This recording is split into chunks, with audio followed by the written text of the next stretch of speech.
Now, when I talk to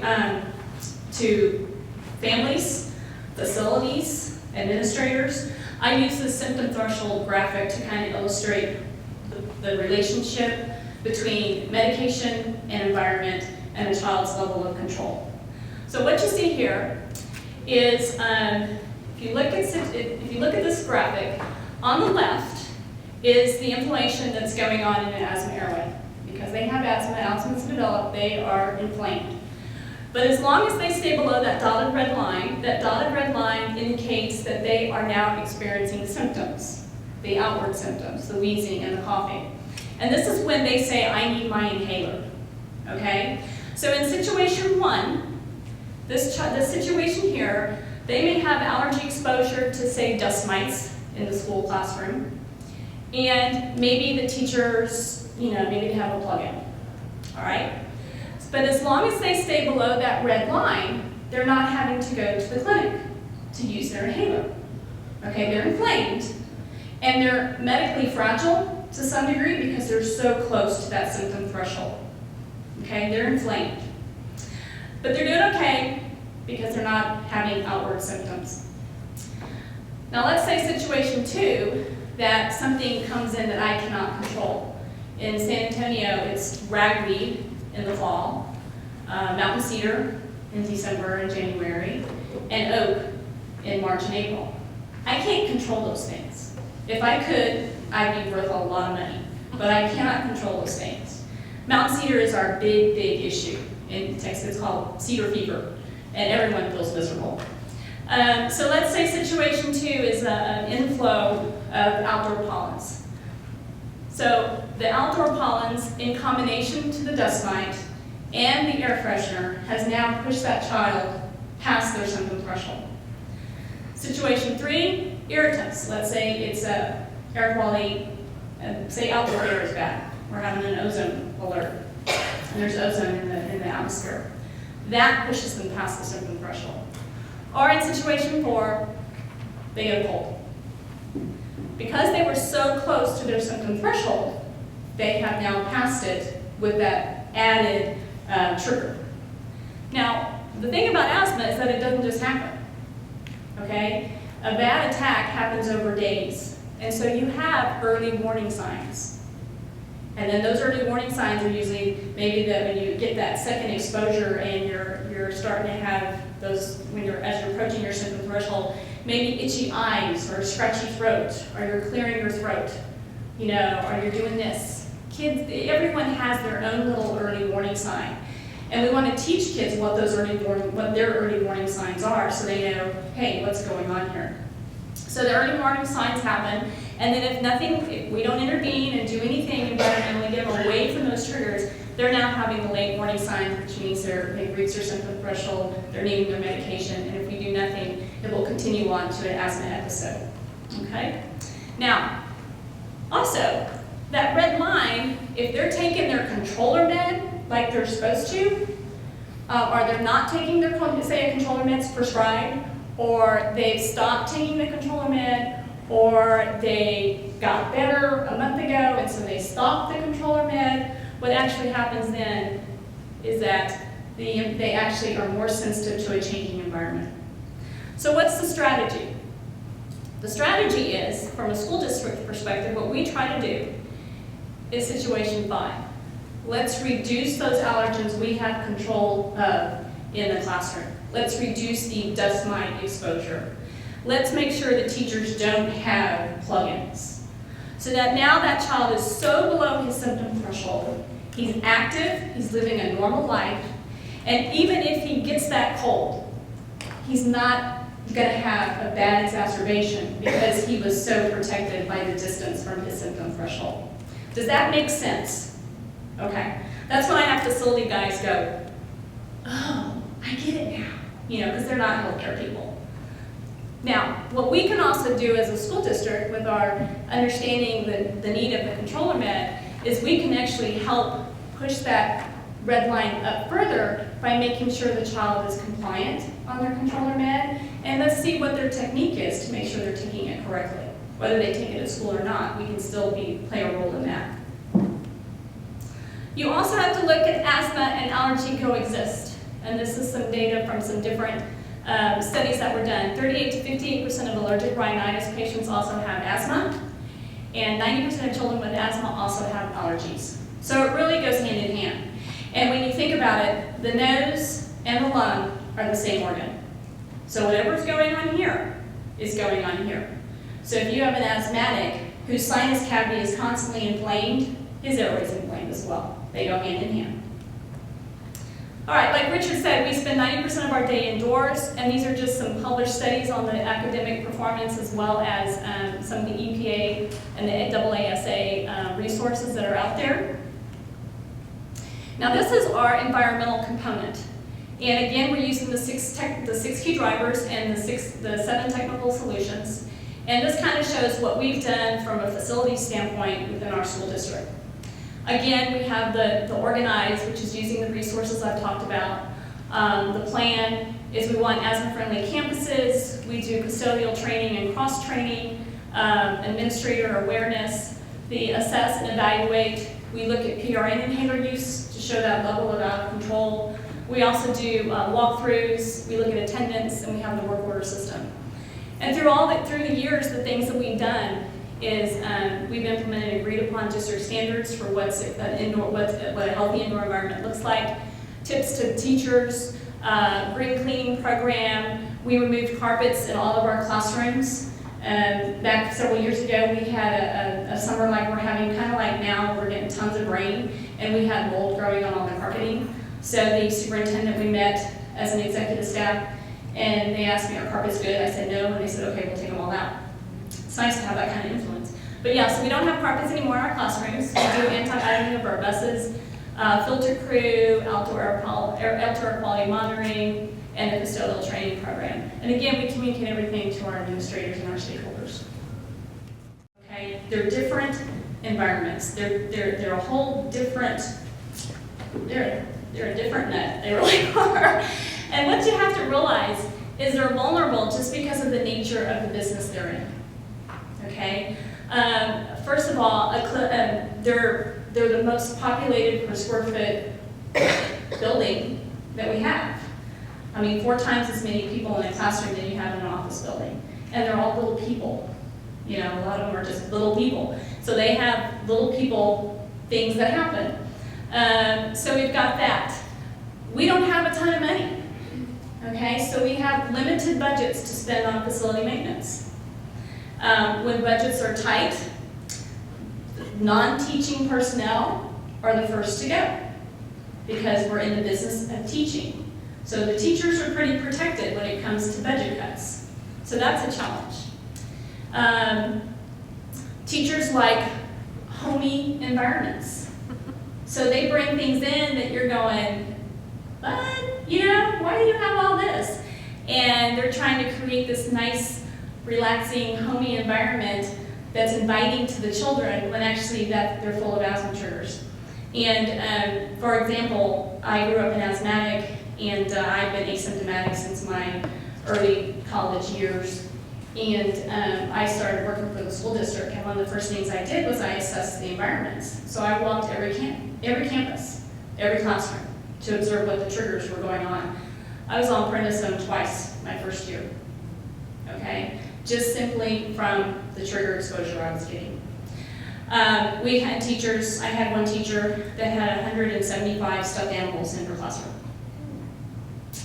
I had teachers that had, you know, those grandma's tub, you know, the four-legged tubs with all these pillows in them, and that was the reading center. So the kid his reward was to get to crawl into the tub and read a book with all those pillows.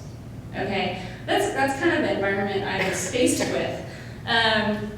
So when I started making asthma-friendly campuses, I was called many things from those teachers because I was changing their culture a little bit. I was challenging them to think out of the box, to provide a learning environment without adding all these extra triggers. We seal our buildings. Richard talked about the energy conservation, and so we seal our buildings. Next to our salaries, our energy cost is the next highest thing on our budget. And so you have to be careful that you You save money without jeopardizing the health of the building. And this is what I'm talking about. Okay? You see the challenge there. We've got cluttered classrooms with a lot of stuff. And because teachers don't like to throw things away, because they don't know if the money's going to be there next time around to buy this thing they want for curriculum purposes or whatever. So when you walk classrooms, you have to look at the different triggers that are in there. Now, if you think about that symptom threshold, we're obviously in situation 1 here. We're exposing these kids to a lot of triggers, okay? So what we try to do is change the culture, because where we're at right now, we're impeding custodial cleaning practices, we're increasing dust collection, we're increasing microscopic particle counts. It's a reservoir for pets, impedes effective ventilation, and they're pollution sources. And the movement now is have rain breaks in the classroom, where kids get up and they move, and they're finding that that enhances academic retention. You can't move if you got a lot of stuff in the classroom. So we really want to declutter things. And so one of the things we did is we changed the culture. So now our classrooms, most of them, look like this, okay? Now, because of limited funds, it only makes sense that if you assess student health and you assess building health, those data sets can actually drive you to make better decisions. And so what we've tried to do is do things that are facility maintenance side that directly connect with improving health outcomes of our students. And how we've done that over the years is I'll break them down. Student health. When I first got there, inhaler use, in other words, it was tabulated by the school nurse, it was on an Excel spreadsheet, and we just had a total amount of how many inhalers were given during the course of the day. And in that philosophy, the busier the nurse was, the more job security she had. If she was dispensing a ton of inhalers, she kind of knew her job was secure. They won't get rid of the school nurse if I'm busy and I'm showing what I'm doing something. And so that was the mentality. So one of the things I did when I first got there is I said, we need to know the PRN inhaler use, meaning that you're symptomatic and you need it for symptoms.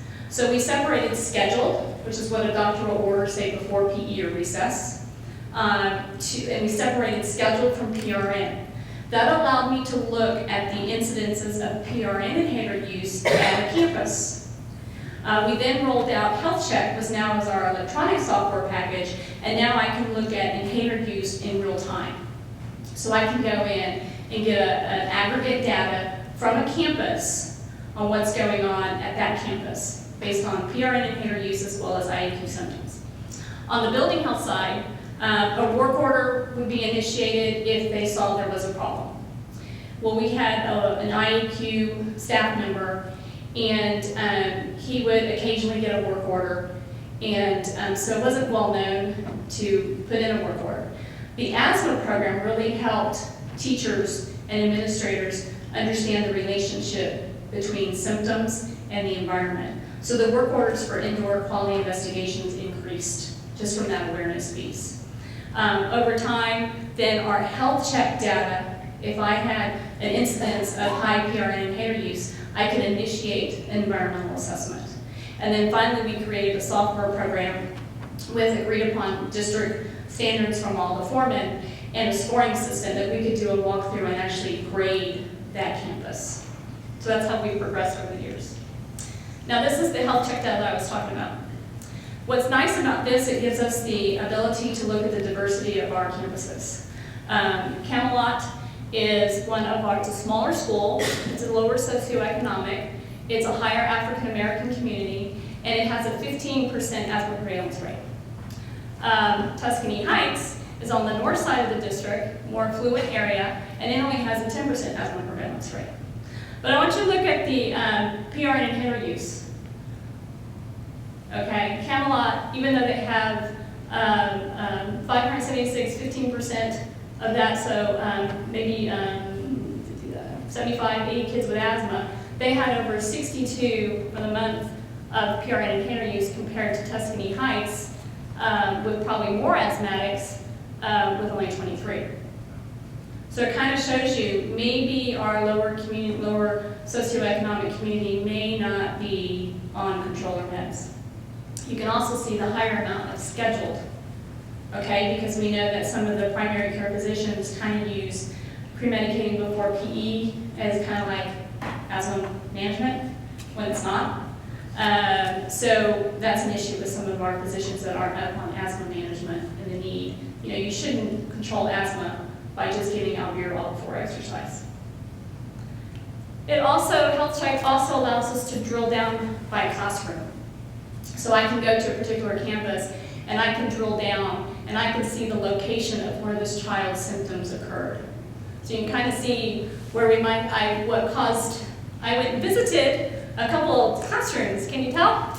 I went to room 4, I went to room 21, and I went to room 9 to see what was going on. And sure enough, we found some environmental issues. Now, education.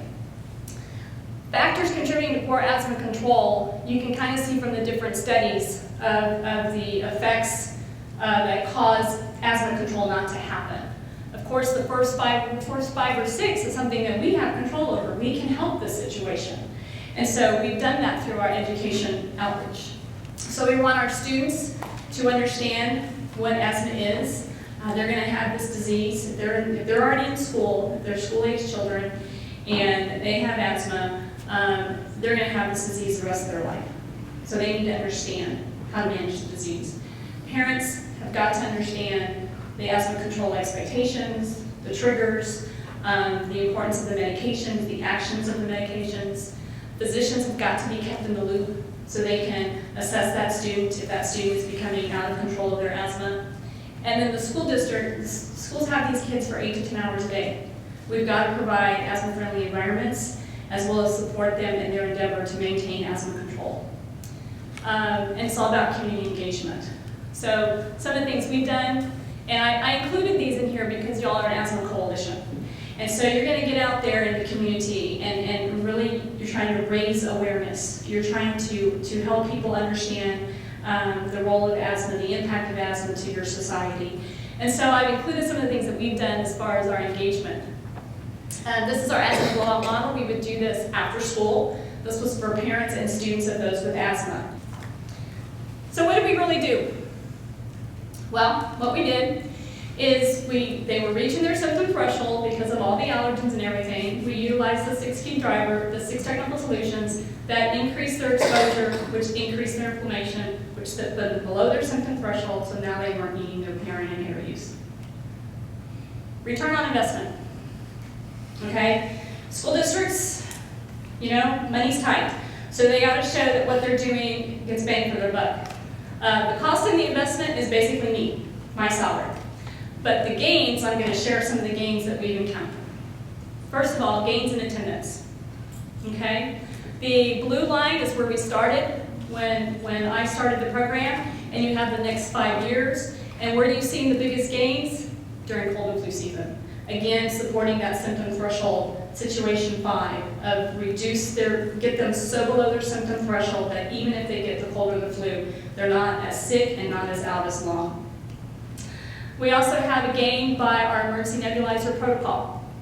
We had over 120 EMS calls that first year, that baseline. We implemented the emergency nebulizer protocol as well as our asthma management, environmental things going on. And you can see in the blue the number of EMS where the student was actually taken away from the campus. The red is where they were picked up by the parent and they were able to go to their primary care physician. And also, they have to have a diagnosis. So if we don't have a diagnosis, we cannot do the emergency nebulizer protocol because nurses cannot diagnose. And so in that first and second year, a lot of those are due to the fact that we couldn't do the protocol because we didn't have a diagnosis. So now we have a carrot to hang in front of parents of give us the paperwork. If you don't have the paperwork, we can't do anything. If we have the paperwork and the documentation, we can give your child an albuterol treatment. Our attendance funding. I'm not claiming that I can reduce all the 8 days from an asthmatic's attendance, but even if I just improve their attendance by 1 day, it more than pays for my salary several times over. You also have gain in employee benefits. This is a teacher who had a child with asthma, and this child was missing 30 days of school. The teacher was missing all this work. She was ready to quit and homeschool him. That's where she was. And I worked with her, and the school nurse worked with her, and through joint efforts with a pediatric pulmonologist, we were able to improve his quality of life. And now he doesn't miss any days of school from asthma. Green cleaning program, you can see the cost that the savings we encountered by switching to green products. Our custodians are healthier because they're not dealing with those harsh chemicals. Gaining community image. It's nice when your community sees you're doing something positive. School districts seem to get the bad press, so it's nice when we get the positive press. And this is the things we earned the Environmental Leadership Award in Asthma Management from the EPA, as well as the Asthma Friendly Award from the American Lung Association. We have 10 schools that have received the gold recognition, and we're the only 10 schools in the entire nation to get this gold status. This is what's involved in maximizing school health services, and you can see that there. Building asthma education, educational school staff, students with asthma, and parents with asthma, students with asthma, as well as managing physical education and activity for students with asthma. So these are all ALA slides here. So your resources out there are the EPA master classes, and basically that's how I ended up here. Is I guess y'all were watching the master class that was a couple weeks ago, and I presented on asthma. That's one of the master classes is on asthma, and so that's how I got the phone call to come and be with y'all today. So this is the link to view the master classes. So it really talks about all those technical solutions in the school environment. So the bottom line is the school and community benefit. And I've been asked, well, how do I get schools? How do I get that buy-in? How do I get that from school districts?